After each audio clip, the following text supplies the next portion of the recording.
தாமிரபரணி நதிக்கரையில் மகா புஷ்கரம் நிகழ்ச்சி நாளை தொடங்க இருப்பதையொட்டி தமிழகம் முழுவதிலுமிருந்து புறப்பட்ட புஷ்கர ரதங்கள் நெல்லையை அடைந்துள்ளன.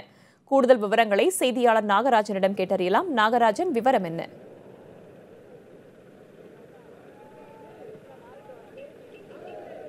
வேதவழி 144 வருடங்கள் ஒருமுறை நடைபெறுவதாக சொல்லக்கூடிய தாமிரபரணி மகா புஷ்கர நிகழ்ச்சிக்காக இன்று தமிழகத்திலிருந்து, அதாவது இந்தியாவில் இருக்கக்கூடிய 12 ராசிகளுக்குரிய நதிகளில் இருந்து கொண்டு வரப்பட்ட நீரானது, தீர்த்தமானது 12 ரதங்களில் கொண்டு வரப்பட்டு இருக்கிறது. இந்த ரதமானது தற்பொழுது மதுரையிலிருந்து புறப்பட்டு நெல்லை வந்தடைந்திருக்கிறது. ஒவ்வொரு ரதத்திலும் ஒவ்வொரு ராசிக்கான நதிகளிலிருந்து எடுத்து வரப்பட்ட தீர்த்தம் வைக்கப்பட்டிருக்கிறது. அதற்கு இங்கு வரவேற்பு அளிக்கப்பட்டு சிறப்பு பூஜைகளும் செய்யப்பட்டிருக்கிறது. இந்த பூஜைகள் முடிந்து அடுத்ததாக நெல்லை மாநகர பகுதியில் இருக்கக்கூடிய நெல்லையப்பர் கோவில், நெல்லையப்பர் காந்திமந்தம் கோயிலில் சென்று அந்த ரத வீதிகள் 4 ரத வீதிகளும் இந்த ரதங்கள் 4 ரதங்களும் சுற்றி வருவதற்கான ஏற்பாடுகள் செய்யப்பட்டிருப்பதாக தெரிவித்திருக்கிறார்கள். இங்கு நாம் இருக்கக்கூடிய இந்த தாளைத்து பகுதியில் இதற்கான ஏற்பாடுகள் செய்யப்பட்டிருக்கிறது. இங்கு துறவிகள், அதே போல ஆதினங்கள் அனைவரும் சேர்ந்து இந்த இடத்தில் ஒரு வரவேற்பு அளித்திருக்கிறார்கள். வான வேடிக்கை முழங்க, பூக்கள் சொரிய இந்த வரவேற்பு இங்கு நடந்திருக்கிறது. இங்கு சாமியார்கள் இருக்காங்க. சாமி, சொல்லுங்க, இப்போ எங்க இருந்து இந்த தீர்த்தங்கள் கொண்டு வரப்பட்டிருக்கு, இப்ப எங்க கொண்டு வரப்போகுது?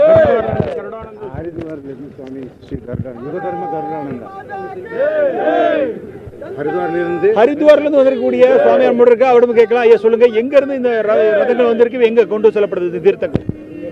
அதாவது இப்போ 2 நாட்களாக ரதம் ஒவ்வொரு மாவட்டங்களிலிருந்து புறப்பட்டு வந்து கொண்டிருக்கிறது. மதுரையில் எல்லா 12 நதி தீர்த்தங்களும் வந்தடைந்து மதுரையிலிருந்து வந்து கொண்டே இருக்கின்றன. பாபநாசம் நோக்கி நாளை காலையில் துறவிகள் மாநாடு நடக்க இருக்கிறது. அப்பொழுது 144 ஆண்டுகளுக்கு பிறகு இந்த 12 ராசிகளின் ஒரு ராசியாக விருச்சிக ராசியினுடைய பெயர் பின்னால் அந்த ராசியில் நாளை மிக பிரம்மாண்டமாக முறையிலே விஸ்வ இந்து பரிஷத்தின் நடத்தும் மிக பிரம்மாண்டமான விழாவாக மக்கள் அனைவரும் ஒரு பக்கமாக திரும்பி பார்க்கக்கூடிய விழாவாக நடைபெற்றுக் கொண்டிருக்கிறது புஷ்கரணம்.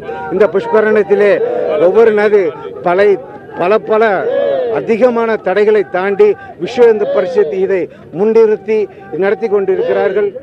இந்த ரத யாத்திரையானது தற்பொழுது தாளையத்து பகுதிக்கு வந்திருந்திருக்கிறது. அதாவது நெல்லை மாநகர பகுதியில் இந்த வரவேற்பு அதற்காக அளிக்கப்பட்டிருக்கிறது.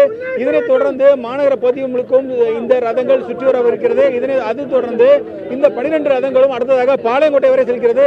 பின்னர் இங்கிருந்து பாபநாசம் நோக்கி கொண்டு செல்லப்பட்டு இரவில் பாபநாசம் வைக்கப்படுகிறது. பின்னர் நாளை காலை இந்த மகா புஷ்கரம் தொடங்கிய பின்னர் இந்த 12 நதிகள் எடுக்கப்பட்ட தீர்த்தங்கள் அனைத்தும் தாமிரபரணி நதியில் கொட்டப்பட்டு அங்கு சிறப்பு பூஜைகள் நடப்படும். பின்னர் துறவியர்கள் கலந்து கொள்ளும் மகா துறவியர் மாநாடும் நடைபெறவிருப்பதாக இங்கு வந்திருக்கக்கூடியவர்கள் தெரிவித்திருக்கிறார்கள். வேதவள்ளி, தகவல்களை தந்தமைக்கு நன்றி நாகராஜன்.